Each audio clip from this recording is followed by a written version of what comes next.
Aux États-Unis, les premiers ministres du Mali, du Burkina Faso et du Niger ont rencontré la diaspora de la Confédération des États du Sahel AES, une rencontre tenue en marge des travaux de la 80e Assemblée générale des Nations Unies qui s'achève ce lundi à New York. Les détails dès le début de ce journal. Fin de la phase régionale de la Biennale artistique et culturelle Tombouctou 2025 dans les régions de Taoudé, Nikita et San. Au terme des compétitions, ces trois régions seront respectivement représentées par le cercle d'Arawan, le cercle de Kita et le cercle de San Rouveri. Lundi 29 septembre, Madame, Monsieur, bonjour et soyez les bienvenus dans ce 13h. Présent à New York pour la 80e Assemblée générale des Nations Unies, les premiers ministres du Mali, du Burkina Faso et du Niger ont rencontré la diaspora de la Confédération des États du Sahel, AES, occasion pour les trois premiers ministres d'expliquer à la diaspora la vision des pères fondateurs de la Confédération. À l'issue de la rencontre, la diaspora a promis d'accompagner l'AES pour le bonheur des populations. Envoyés spéciaux à New York, Mamari Koné et Aliou Touré.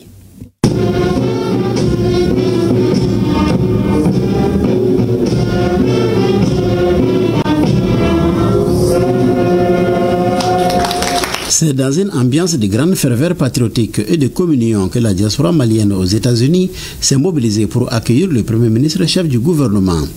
L'exécution de l'hymne national a été le premier acte de cette rencontre d'information et d'échange. Et c'est l'ambassadeur et représentant permanent de la République du Mali auprès des Nations Unies qui ouvre la série des interventions.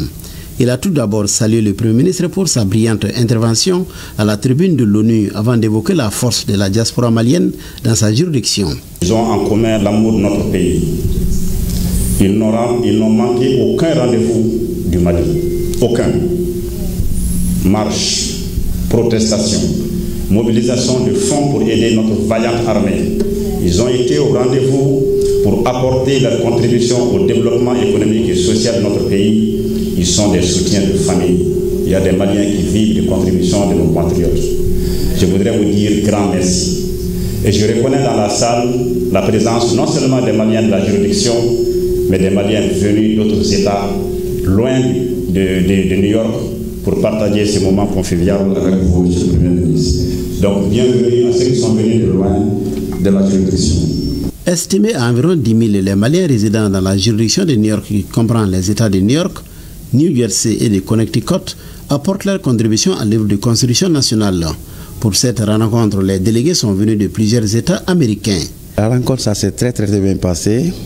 On a bien apprécié son discours à la 80e session de l'Assemblée générale des Nations Unies. Et ça s'est très bien passé. Toute la diaspora malienne des États-Unis l'ont apprécié. Et puis on lui a donné des doléances concernant la diaspora ici. Et puis il a pris note. Les doléances, c'est concernant la carte NINA, les passeports, les papiers administratifs, en grosso modo, et aussi les logements sociaux pour que la diaspora malienne puisse avoir un quota au niveau des Maliens établis à l'extérieur. Après avoir transmis les chaleureuses salutations du président de la transition à nos compatriotes établis aux États-Unis, le Premier ministre a salué cette forte mobilisation qui constitue une réelle source de motivation. Le chef du gouvernement a félicité la diaspora pour sa participation de qualité aux différents chantiers de la refondation de notre pays. Il a ensuite apporté des réponses aux préoccupations soulevées. Bon, maintenant, c'est problème là, mais avec la biométrie, bien vu qu'à Gela Katafe, au Tessera Keblin, avec Nani Gela Doé. Balo Gela Rekonala, le Tassro depuis Chamanche Fama Dam, la Mo Chamami, Tassro Dou Chifale, aux régularisations, en bas fauté. Quand faut faire relation, régularisation, t'es pas ni Chifale. Au gros, qu'il y avait fraude de Konala. Mais Jamanamo, quand on a fait que Malien Rekonala, on a solution Nala. Je crois que akira États-Unis ou akira Europe quoi que ambassadeur ka fofana ala barkala mo chama be mun ga situation régularisée mais bara ile famba ko ka bara ke tu ere ile mafolo na kunteta fuka braga euro do créer mun ga bara c'est nina ko mala barkala depuis le 14 février 2025 braga euro Ukraine sera ka créer a flana ay passeport ko fo passeport ko je crois que quand vraiment c'est vrai que le ministère de la Sécurité communiqué donc qu'il faut que le passeport bien ralenti quand il faut que barabina jo. Je crois que le principe savana, oui, que les Maliens ont les interviews du peuple en manière sûrement. Ma actrice qui a fait barayé malo, c'est un contrat comme double, un contrat bâton d'eau. Mon rêve n'allait. Donc c'est forcément aux transitions qu'on a là, avec ralenti. Mais je crois que qu'on a ralenti là, ni braguero croyant là. C'est qu'à mes niveaux, on n'a pas tout niveau sur. À bon niveau sur, on a là son âme. Puis on a là son âme. Je crois que qui va vraiment jamais bien qu'on a là. Peut-être que na wakati sera. Mununga baraye ka okuma la sama. On a là son âme do fona bese. Lors des échanges, les Maliens des États-Unis ont réaffirmé leur soutien total aux autorités de la transition, tout en saluant le général d'armée Assimi Goïta pour sa clairvoyance. La rencontre a été mise à profit par la coalition pour la lutte contre l'impérialisme en Afrique pour remettre une enveloppe à titre de contribution au profit de nos femmes. Voilà une rencontre entre le Premier ministre général de division Abdoulaye Maïga avec la diaspora aux États-Unis. Les échanges ont porté sur les préoccupations de nos compatriotes établis à New York et disons aux États-Unis. Donc retour chez nous ici au Mali avec le lancement du concours d'entrée à la fonction publique des collectivités territoriales au compte de l'exercice budgétaire 2024 à Sikasso. Ils sont au total 3 930 candidats à prendre part à ce concours dans 13 spécialités. C'est la chef de l'exécutif régional qui a procédé à l'ouverture de la première enveloppe au lycée Monseigneur de Monclos de Sikasso. Reportage Yorubala Diabati et Taïrou Konati. Ils sont au total 3 930 candidats, toutes spécialités confondues, à prendre part au lancement du concours d'entrée à la fonction publique des collectivités territoriales. Les postulants venus d'horizons divers composent dans plusieurs spécialités, traduisant la diversité des profils attendus au sein des collectivités territoriales. C'est dans une atmosphère de confiance que se déroulent les épreuves.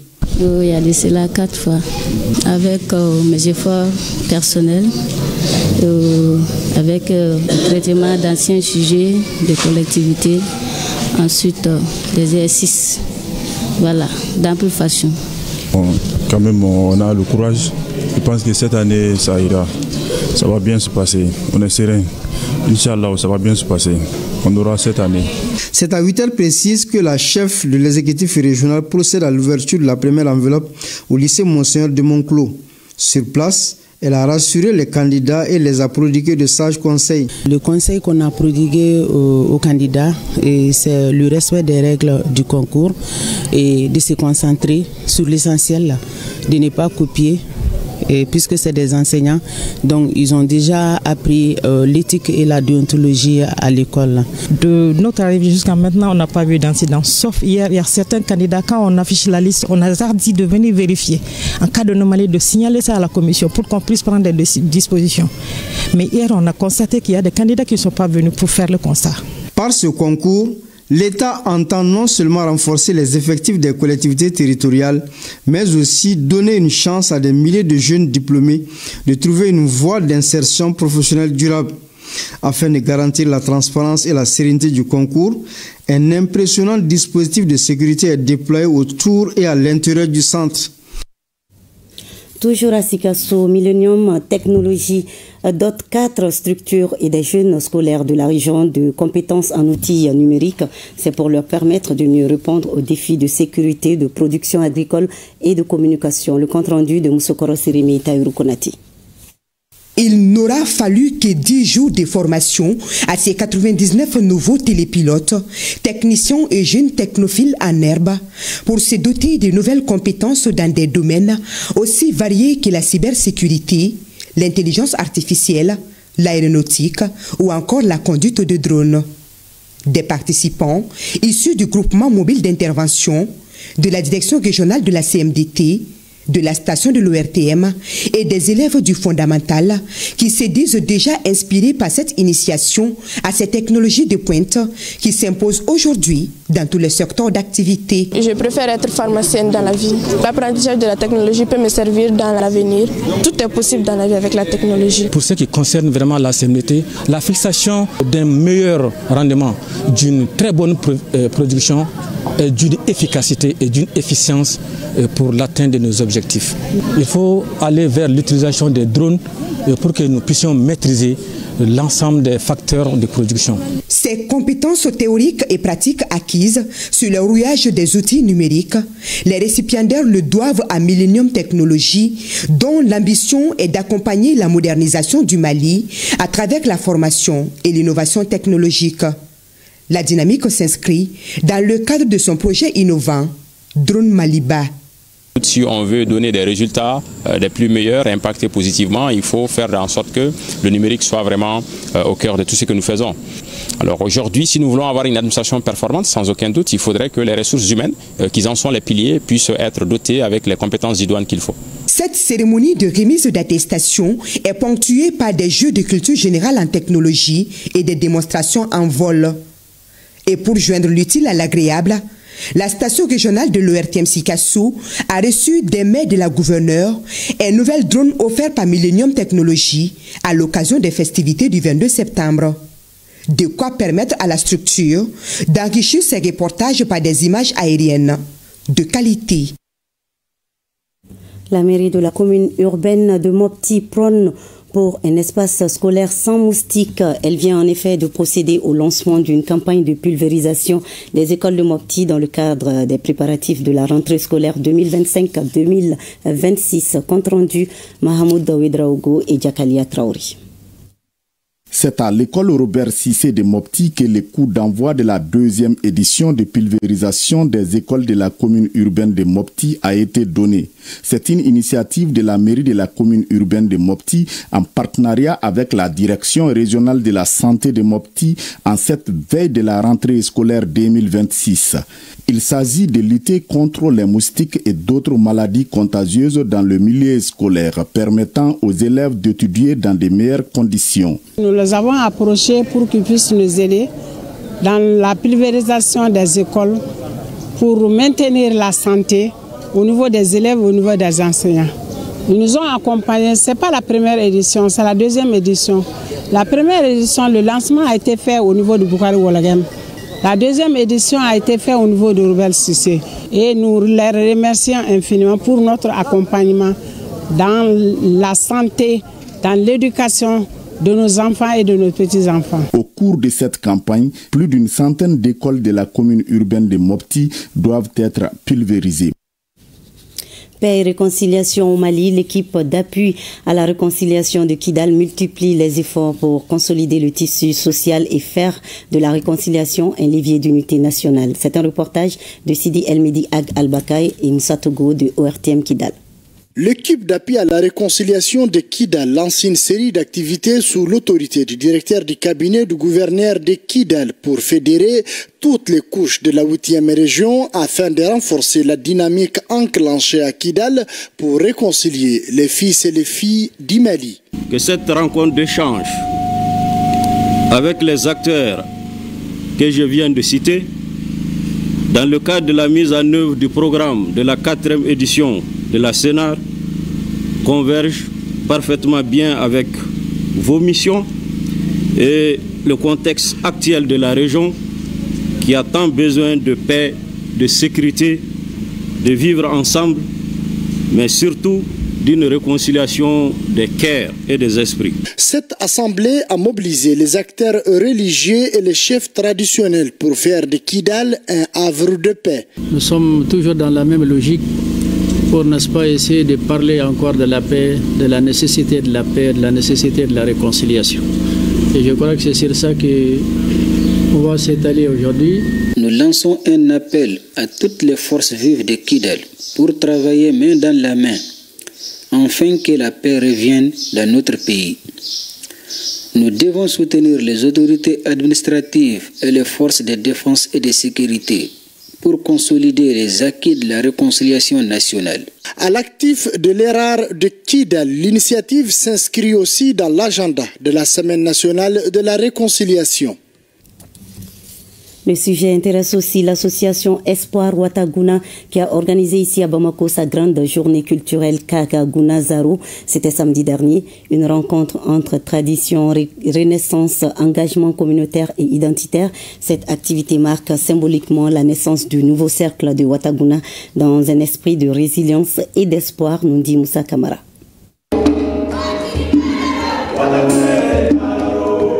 Au cœur de Bamako et précisément à la pyramide du souvenir, cet espace s'est transformé en un temple du savoir par le truchement de la culture. L'événement du jour, c'est la journée Kagaguna Zaro, qui veut dire littéralement « c'est ici que la lumière renaît ». Une métaphore forte portée par les ressortissants du cercle de Ouattaguna, déterminés à faire briller le patrimoine culturel de leur région. C'est une journée qui nous permet de mettre en valeur nos différentes traditions et cultures auprès de ceux qui ne la connaissent pas et de permettre aussi à nos frères et sœurs déplacés du Ouattaguna de vivre comme s'ils étaient au village à travers nos plats, notre culture, notre habillement.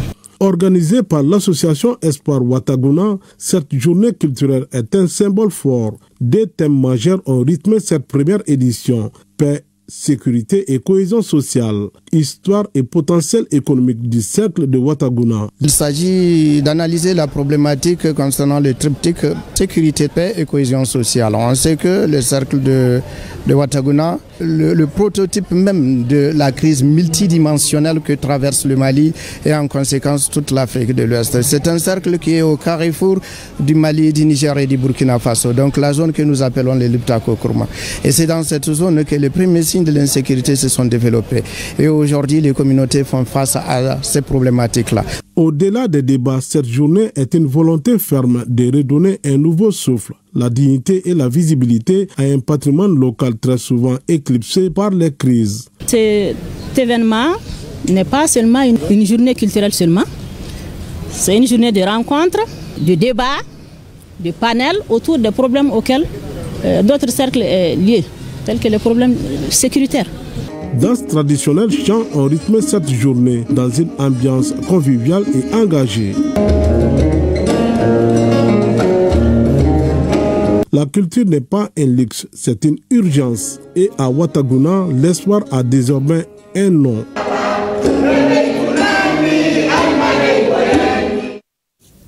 La culture dans toute sa splendeur et on parle à présent de la clôture de la phase régionale de la Biennale artistique et culturelle Tombouctou 2025 au terme des activités de la semaine artistique et culturelle dans les régions de Sankita et Taoudéni. Ce sont les cercles de Sankita et Taoudéni qui ont remporté la compétition. Ils vont de se faire représenter ces trois régions à la phase finale prévue pour décembre à Tombouctou. Reportage. Cette semaine a permis aux troupes théâtrales des 6 cercles d'étaler non seulement le savoir-faire des acteurs, mais aussi de favoriser le brassage entre populations, surtout nomades. Pendant cette semaine, on a vu des jeunes artistes qui ont du talent. Ils ont fait passer des messages sur la paix et la cohésion sociale. Vraiment, c'est une réussite. C'est notre première fois de participer et d'organiser une semaine régionale. Toutes les disciplines ont été représentées et les thèmes étaient respectés. La cohésion sociale, le soutien à l'armée et à la transition et l'appel à la solidarité. Nous avons maintenant suffisamment d'éléments pour sélectionner une équipe forte, une équipe compétente et une équipe compétitive. Au terme de la compétition, la troupe du cercle d'Arawan s'est classée première devant celle d'Achurat. La 3e place est revenue à Taoudéni. Malgré que Taoudéni est une jeune région, mais ils ont montré toute cette maturité culturelle qu'ils sont présents et qui sont prêts à compétir à la Biennale artistique et culturelle du Mali, Tombouctou 2025. Je me félicite des énormes efforts déployés par les troupes qui ont donné le meilleur d'elles-mêmes pour offrir un spectacle de haute facture aux spectateurs. Et je ne ménagerai aucun effort à ce que nous puissions effectivement faire une participation pleine et entière à la phase nationale de la Biennale artistique et culturelle. La soirée a pris fin par des remises d'attestations et des prestations d'artistes des régions de Tombouctou et de Taoudéni.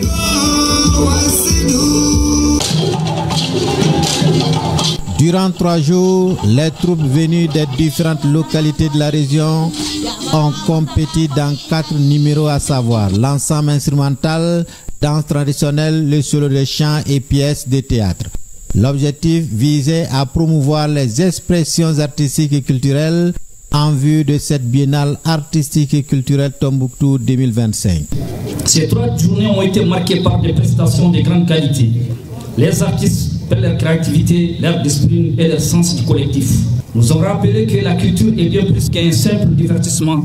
Elle est un instrument de cohésion sociale, un facteur d'éducation citoyenne et un puissant levier de développement. Chaque troupe, chaque artiste, qu'il ait remporté un prix ou non, a marqué de son empreinte cette phase régionale. Au classement général de cette semaine artistique et culturelle, le cercle de Kita est arrivé en tête avec une note de jury de 77,25 points, suivi de Sarabari avec 63,80, alors que le cercle de Sebekro a occupé la 3e place de cet événement culturel avec 62,03 points sur 100. Et c'est Kita qui gagne. La phase régionale de la Biennale artistique et culturelle de Kita a été marquée par l'expression des talents artistiques et la participation enthousiaste de l'ensemble de la jeunesse de Kita, répondant ainsi à l'appel de son Excellence, le général d'armée Assimi Goïta, président de la transition, pour un sursaut patriotique majeur. Au cours de cette cérémonie, plusieurs prises et attestations ont été décernées non seulement aux différentes troupes, mais aussi aux acteurs et personnalités qui se sont fait distinguer par leur participation. Le rendez-vous est pris pour Tombouctou 2025. Remise d'attestation de reconnaissance et remise des prix aux différentes troupes après délibération des membres du jury. Nous voilà à la fin de la phase régionale de la Biennale artistique et culturelle Tombouctou 2025. Durant 3 jours, les spectateurs étaient nombreux à prendre part à cet événement fédérateur. Vraiment, nous nous sommes bien amusés. Les 3 cercles, vraiment, ils ont fait de leur mieux. Maintenant, il ne reste qu'à faire des améliorations pour la phase nationale. Nous remercions aussi les cercles, nos préfets de cercles. Et nous aussi, tous les maires de la région des Saints sont à remercier parce que depuis le départ jusqu'à aujourd'hui, ils sont dans l'organisation, à tout faire, à tout se donner, à me donner les moyens nécessaires pour pouvoir arriver aujourd'hui à cette phase régionale. Au classement général, le cercle de Saints arrive en tête devant celui de Kimparana et le cercle de Tominia ferme le trio. Les regards sont désormais tournés vers les préparatifs de la phase nationale. Il n'y a pas de dernier, il n'y a pas de premier. Seule la région de Saints a gagné, seule la culture a gagné. Et aussi, rappeler les uns et les autres qu'il y aura une présélection des meilleurs talents qui seront issus des différents cercles. Même en dehors de ces 3 cercles, on va présélectionner les meilleurs talents qui vont constituer la troupe régionale.